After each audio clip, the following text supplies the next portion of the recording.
नमस्कार दोस्तों।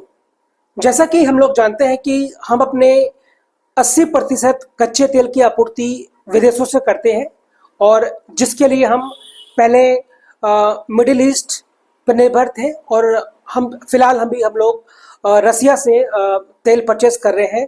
उसी वजह से ये कुछ इश्यूज उठे हैं जिसकी वजह से अमेरिका ने भारत के ऊपर 50% टैरिफ लगा दिया है। तो हम चर्चा करेंगे कि किस तरह से हम लोग अपनी तेल की आपूर्ति को पूरा करने के लिए अ, विदेशों पे हम लोग निर्भर रहते हैं। तो बात आती है यहाँ पे मिडिल ईस्ट ओपेक कंट्रीज की, जिनसे कि हम लोग अपना कच्चा तेल लेते रहे हैं। ओपेक कंट्रीज में Saudi Arabia, Iran, Iraq, Kuwait और संयुक्त अरब अमीरात जैसे देश शामिल हैं। ये 5 देश हैं मिडिल ईस्ट के जो कि ओपेक के सदस्य हैं और विश्व स्तर पर तेल उत्पादन में इनका बहुत बड़ा प्रभाव रहा है। अ, बात करें हम लोग 2025 में, तो भारत ने अपने कच्चे तेल की जरूरतों को लगभग 85% से ज़्यादा आयात किया। इस आयात का सबसे बड़ा जो हिस्सा जो था ओपेक देशों का था। रूस इस वर्ष भारत का शीर्ष तेल आपूर्ति करने वाला देश रहा है और कुल कच्चे तेल आयात में इसकी हिस्सेदारी लगभग 36% की हो गई है। ओपेक देशों में जैसे हमने बताया, जिसमें Iraq, Saudi Arabia, UAE, Kuwait जैसे देश शामिल हैं। अब तक उनका जो रिकॉर्ड जो है, जो उनसे हम व्यापार करते थे, उनसे जो तेल परचेज हम लोग करते थे, वो गिरकर लगभग 48.5% पर आ गया है। क्योंकि भारतीय जो रिफाइनरी कंपनीज हैं, उन्होंने रसिया से सस्ता क्रूड ऑयल परचेज करना शुरू कर दिया है।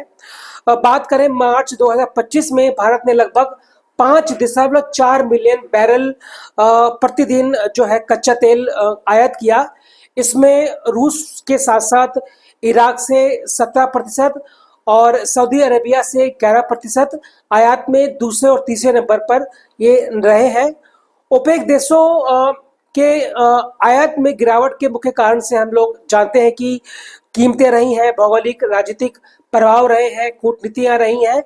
भारत क्रूड ऑयल के आयात के लिए प्रारंभिक जो देश हैं, उनके साथ साथ रूस और पश्चिम अफ्रीका जैसे नए देशों की ओर जो ऑयल के जो नए जो स्रोत हैं, उनकी ओर भी लगातार बढ़ रहा है।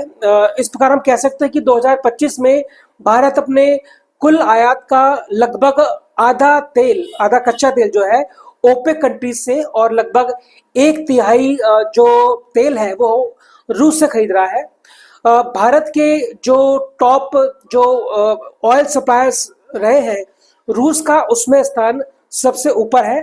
2024 और 2025 के आंकड़ों के अनुसार रूस भारत का सबसे बड़ा कच्चा तेल आपूर्ति करने वाला देश बन चुका है।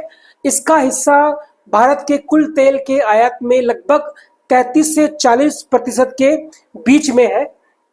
ये हिस्सा महीनों के हिसाब से थोड़ा कुछ बदलता रह सकता है, उसमें कुछ बदलाव आ सकते हैं, लेकिन आज के दौर पे, आज के समय में रूस भारत का सबसे बड़ा प्रमुख ऑयल सप्लायर बना हुआ है। इसके बाद दूसरे नंबर पे इराक, तीसरे नंबर पे सऊदी अरेबिया, फिर यूएई और फिर उसके बाद में अमेरिका का स्थान है।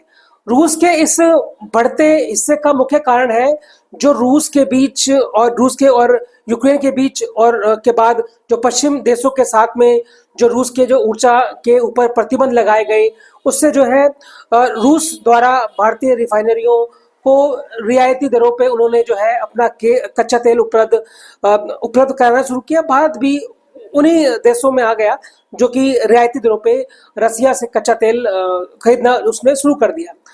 सरकार के जो हमारे अधिकारी हैं और पेट्रोलियम जो हमारे मंत्री हैं, इस बात को स्वीकार कर चुके हैं कि रूस जो है इस वक्त भारत का सबसे बड़ा तेल सप्लायर है और यह स्थिति तेल के कीमतों और उपलब्धता पर निर्भर रहती है। भारत की ऊर्जा जरूरतों में रूस की भूमिका लगातार बढ़ती जा रही है, जिससे भारत और रूस के बीच जो व्यापारिक संबंध और जो ऊर्जा संबंध जो है वो लगातार मजबूत होते जा रहे हैं।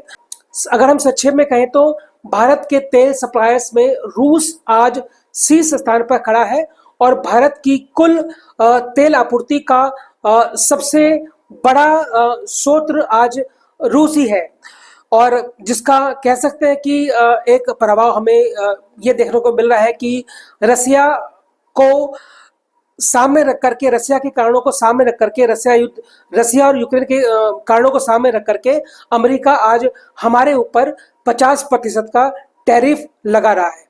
तो दोस्तों, ये सिनेरियो था कि किस तरह से जो है ओपेक कंट्री जो है, जो तेल के व्यापार भी एक बहुत बड़ा कारण रहा है, जिसके वजह से हमको जो है जो टैरिफ वार में घसीटा जा रहा है। और हमें लगता है कि भारत बहुत बेहतर ढंग से इन जो आपदाएं जो आई हैं, जो इस वक्त जो इशू सामने आए हैं, बड़े अच्छे ढंग से उसको जो है मैनेज कर पाएगा।